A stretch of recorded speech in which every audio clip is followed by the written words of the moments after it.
The desire to be a self-taught software developer is at an all-time high. Whenever I bring this up with people, or even in this channel, a lot of people bring this up with me, I just find so many people want to do this. I think the pandemic has caused a lot of people to realize that this is the best time ever, really, that the last chance they may even have to make this career shift. So you find that so many people are trying to get into it. And I think that's amazing. I love that people are trying to change their lives and do better things. But you also have to understand that being a self-taught software developer is not the easiest path, right? A lot of people want to get into it and they think they're going to watch a few tutorials, they're going to build a few projects, they're going to read a few books, and bam, they're going to be ready to get in that first job. And I wanted to shed some light on this and talk about the truly the hardest thing about being a self-taught software developer that will scare many people away or will make many people fail at this. So that way, if you're thinking about getting into this, it will give you some better perspective. Now, if you're new here, you've never seen me before, my name is Andy Sterkowitz. I'm a self-taught software developer. I taught myself to code back in 2014. I landed my first job in 2015, and I've dedicated this channel to help people to do the same. So the content here is dedicated to really help you to get into this new career and to teach yourself as well. So I would recommend to hit the subscribe button below. Also make sure to hit the bell icon so you get notifications anytime that I put out a new video. So with all of that being said, the hardest part about being a self-taught software developer, and by the way, I should say that I've come up with this based on my experience myself and from where I've seen a lot of people fail, because I talked to so many people about this. But by far the hardest part about being a self-taught software developer is dealing with uncertainty and the unknown. So what I mean by this is when you go to school, when you even go to a boot camp or something like that, like a coding boot camp, the school, the program, the boot camp, the organization, they will give you a curriculum, and that curriculum will say, we're going to learn this concept first, we're going to learn this other concept second, and this is the order we're going to go, and this is exactly what we're going to do.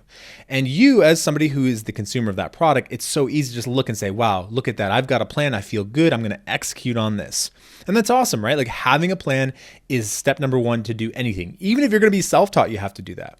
The only difference between being self-taught and going to boot camp in this instance is the boot camp is providing you with your roadmap. Whereas as a self-taught software developer, you're choosing the roadmap for you, right? So in other words, maybe you're getting recommendations from friends, mentors, maybe you're looking to Reddit, some Reddit forums, maybe you are looking to YouTube from my advice and other people's advice, and you're sort of crafting your own plan based on everything that you're hearing. And so the problem with this is when you decide to make your own plan, when you're a self-taught software developer and you put together your own plan, there is going to be a lot of uncertainty around that, because these crazy thoughts are going to come into your head. First of all, you're going to be studying, you're going to be going into this, but you're going to start thinking to yourself, like, who am I to do this? If I could do this, if I could make this plan, I could follow it and become a software developer, then why are these schools charging so much, right? That's the thing that always came up in my mind, right? And it comes up in a lot of people's minds.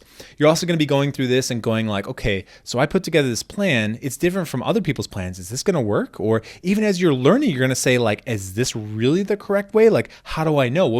What would tell me? What would be some indications or signs that would actually be going in the wrong direction? How do I know any of this? And if I am spending all of my waking hours or a majority of my free time spending doing this and I'm going in the wrong direction, how much time am I actually wasting? Is this all for nothing, right? So what I have found is that when you are a self-taught software developer, the responsibility is on you. You always have to make sure you're going in the right direction, that you're checking in, that you're okay with not getting feedback from others. Whereas if a boot camp gives you structure or a school gives you structure and they fail to do it, you can blame someone else, right? You can say, oh, it was them, it was their problem, they didn't give me a good curriculum.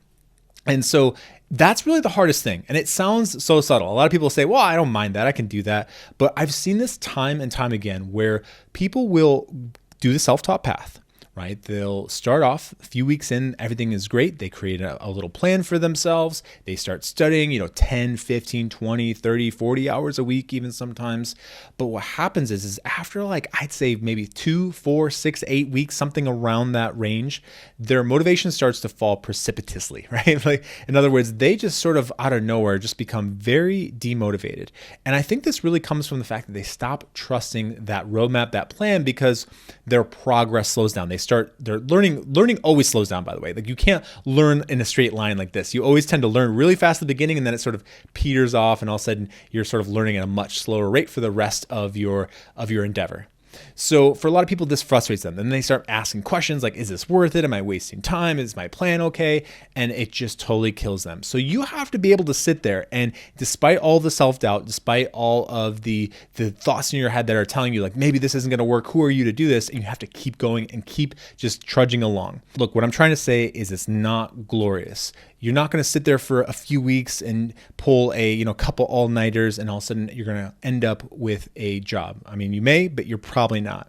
So you have to commit to this in the long term. You have to commit to sometimes feeling unsure of things and having some self-doubt. But if you can push through that, that's where most of the people who I know are self-taught developers are good with that, or were able to grow into that. So definitely think about that. For some of you, you may crave the organization, you may crave the structure of a boot camp or a school. And so if that's you, I would definitely consider that route. So I hope this is helpful for those of you who are either aspiring self-taught software developers or you are already on that path. But either way, let me know in the comments what you guys think. And by the way, if you're looking to work with me one-on-one in my mentorship program and you want to inquire about it, I would recommend booking a free career strategy session with me. That free career strategy session is meant for people who are looking to join the program.